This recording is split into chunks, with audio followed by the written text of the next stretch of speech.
Hi everyone, good morning. Let me introduce you to Dairisa. Hi, I'm Dairisa. Hello.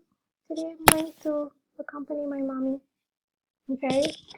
So for week 7, we are going to talk about assessing economic conditions and how economic conditions will influence a business. So value of a business is influenced by a lot of things. We have talk about management. Today, I think we have talked about organization of a business, and now we are going to talk about business environment. So we are going to identify macroeconomic factors that affect business performance, explain how market prices are determined, explain how the government influences economic conditions. So you see, when economy grows, the economy of a country grow, it will influence the demand for the firm's product, and hence it will determine the firm's revenue, and thus the firm's earning, and finally the firm's value. Kemudian interest rate juga akan mempengaruhi demand. Jadi pertumbuhan ekonomi, kalau ekonomi tumbuh, ekonomi negara tumbuh, banyak permintaan masyarakat, naik, maka permintaan akan naik. Kalau interest, misalnya bunga juga, ini nanti saya akan jelaskan bagaimana dia mempengaruhi interest yang seperti apa, bunga bank yang seperti apa. Kemudian inflation also will affect, inflation and interest rates will affect the firm's expenses, pengeluaran yang nantinya akan mempengaruhi earning dan value. Economic conditions reflect the level of production and consumption for a particular country, area, or industry. It includes macroeconomic conditions, bisa, macroeconomic conditions, overall economic state of a country, microeconomic conditions, which focus on conditions in a particular business or industry. Jadi, kondisi ekonomi itu adalah dia merefleksikan level produksi dan konsumsi. Jadi berapa banyak barang yang dibuat, berapa banyak barang yang dikonsumsi di suatu negara, atau di satu area, atau di suatu industri. Nah, kalau kondisi makroekonomi itu adalah kondisi ekonomi negara secara keseluruhan. Makro artinya besar. Buat yang belajar makroekonomi mungkin masih ingat, makro itu artinya besar. Jadi termasuk di situ tingkat bunga yang ditetapkan pemerintah, interest rate, ya macam-macam. Kemudian kalau kondisi mikroekonomi itu fokus pada kondisi dari industri-industri atau bisnis tertentu. Ada lompongku, maaf ya. Jadi di industri-industri tertentu. Nah, kondisi ekonomi bisa mempengaruhi pemasukan dari satu bisnis, kemudian pengeluarannya tentu saja, kemudian total nilai bisnis secara keseluruhan. Nah, ada beberapa usaha yang lebih sensitif dengan perubahan kondisi ekonomi perusahaan. Jadi misalnya kalau permintaan untuk fast food, demand for fast food itu tidak terlalu sensitif, dia tidak akan terlalu berubah kalau misalnya kondisi ekonomi lagi menurun. Jadi misalnya kayak waktu krisis ekonomi 98, orang tetap akan belanja makanan karena orang selalu akan anu makanan. Tapi mungkin permintaan pada saat krisis itu untuk automobil, untuk mobil, orang belanja mobil itu sedikit karena ya orang tidak punya cukup uang untuk membeli mobil. Jadi dalam kondisi krisis. Jadi misalnya sekarang saat ini ekonomi seluruh dunia melambat, dolar melambung tinggi dan lain-lain. Tapi orang akan tetap membeli makanan, orang tetap beli bakso, orang tetap jajan. Walaupun ya pasti menurun, tapi masih tetap ada dibanding yang mungkin sudah malah hilang sama sekali itu barang-barang elektronik mungkin, mobil, gitu. Kalau kayak di Cina, itu kan industri mobil di Cina sangat besar. Pemerintah sampai harus suntik dana untuk pabrik-pabrik mobil di Cina supaya pabrik-pabrik mobil tidak tutup. Karena kalau tutup, ada jutaan orang yang akan kehilangan pekerjaan. Jadi seperti itu. Ini contoh untuk Harley Davidson. Jadi permintaan untuk motor itu kuat, banyak permintaan untuk motor kalau ekonominya juga kuat. Ya namanya Harley Davidson kan termasuk kebutuhan sekunder atau primer atau tersier. Nah, karena apalagi Harley Davidson adalah barang mewah lah, jadi dia termasuk kebutuhan, bukan kebutuhan primer, bukan kebutuhan sekunder, kebutuhan tersier. Jadi ketika dia uh, ketika ekonomi kuat ya mungkin orang akan lebih banyak yang beli Harley Davidson gitu. Karena konsumen ketika ekonomi bagus, konsumen punya pendapatan bagus, berjalan, terus konsumen punya uang yang lebih, jadi punya kelebihan uang, jadi kebutuhan premier tersiernya sudah terpenuhi, maka dia bisa punya kelebihan uang untuk membeli barang-barang mewah seperti Harley Davidson. Nah, kalau misalnya ada permintaan yang tinggi untuk Harley Davidson, maka kalau permintaannya tinggi ya artinya lebih banyak yang laku. Kalau lebih banyak yang laku ya lebih banyak pemasukannya begitu. Jadi it will generate greater revenue. Akan menghasilkan pemasukan yang lebih besar. Dan kalau pemasukan banyak, ya artinya kinerja perusahaan juga lebih bagus. Kemudian demand untuk motor itu lemah ketika ekonominya lemah. Jadi kalau misalnya kayak sekarang ekonomi melambat, produksi menurun, orang kerja dari rumah, bahkan banyak yang di PHK dan lain sebagainya. Ekonomi melemah, tidak ada pemasukan negara dari dari devisa turis tidak ada, karena tidak ada turis tidak boleh masuk. Kemudian kita juga tidak boleh kirim barang, kita tidak boleh mengekspor barang keluar karena banyak negara-negara lain menutup pelabuhannya karena masalah corona, jadi ekonomi lambat. Jadi kalau keadaan sekarang, kira-kira orang belanja Harley Davidson? Enggak. Orang kan belanjanya makanan, Indomie. Yang naik sekarang permintaannya apa? Masker. Yang sekarang naik permintaannya hand sanitizer, APD, makanan, bahan pokok, makanan beku, makanan instan, kemudian Indomie itu yang banyak. Tapi kalau barang-barang mewah seperti mobil, kalian juga mungkin ya sama ya, ada beberapa di antara kalian uh, maksudnya kalau misalnya mau beli handphone baru atau apa pasti tertunda karena ya nanti selesai di corona atau nggak mungkin sekarang.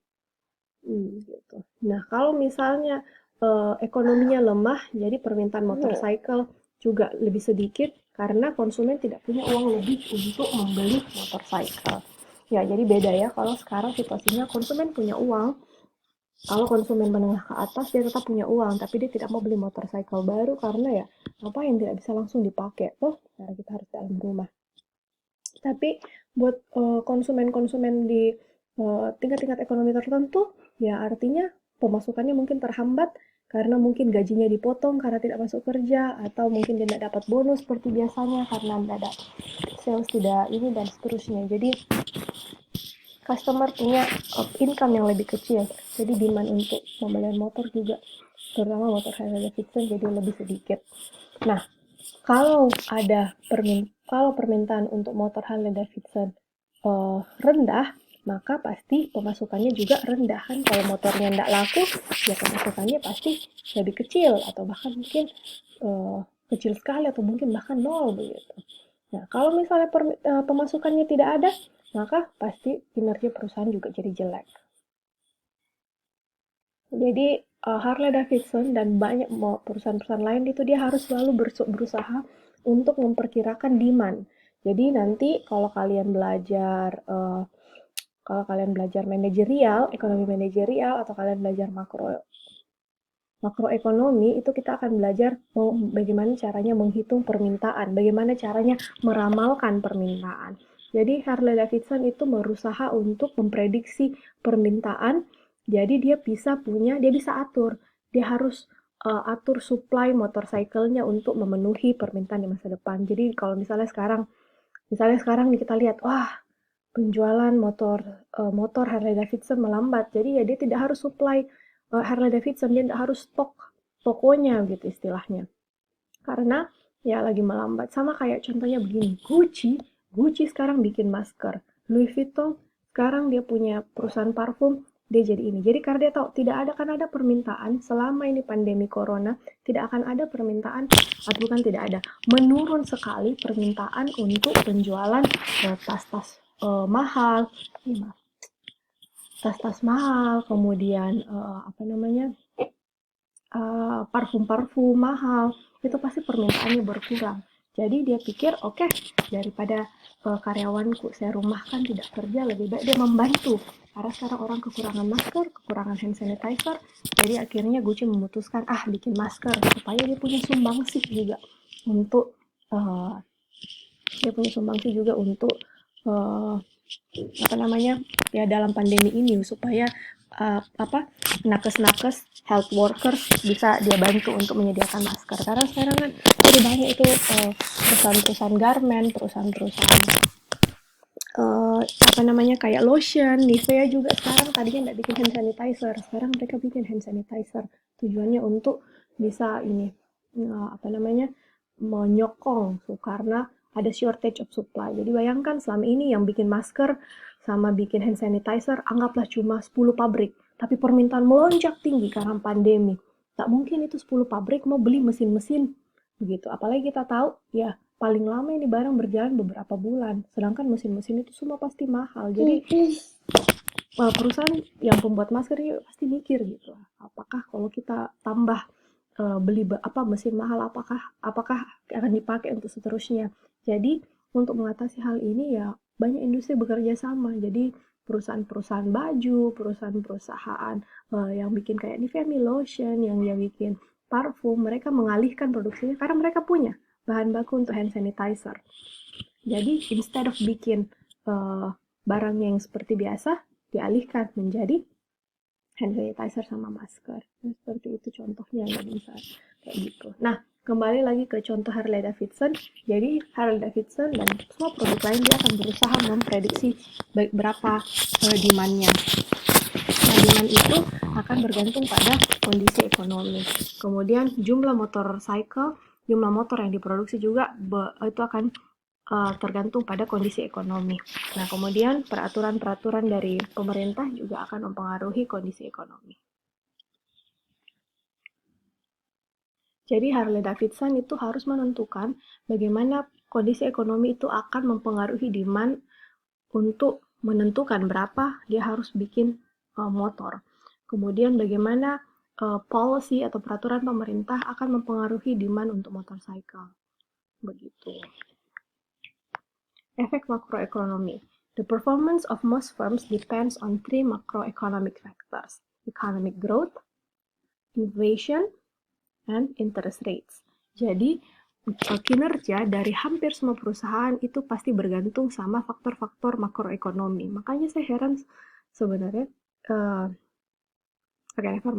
pokoknya makroekonomi itu penting. Jadi kalau misalnya kalian suka follow konsultan-konsultan keuangan, itu akun-akun konsultan keuangan kayak Big Alpha atau Joska, mereka itu menyarankan bahwa kalau kita mau misalnya belajar saham atau kita mau berbisnis, itu kita harus paham fundamentalnya, dasar-dasarnya makroekonomi. Kenapa? Karena itu akan bisa membantu kita untuk membuat keputusan dengan konteks yang lebih besar.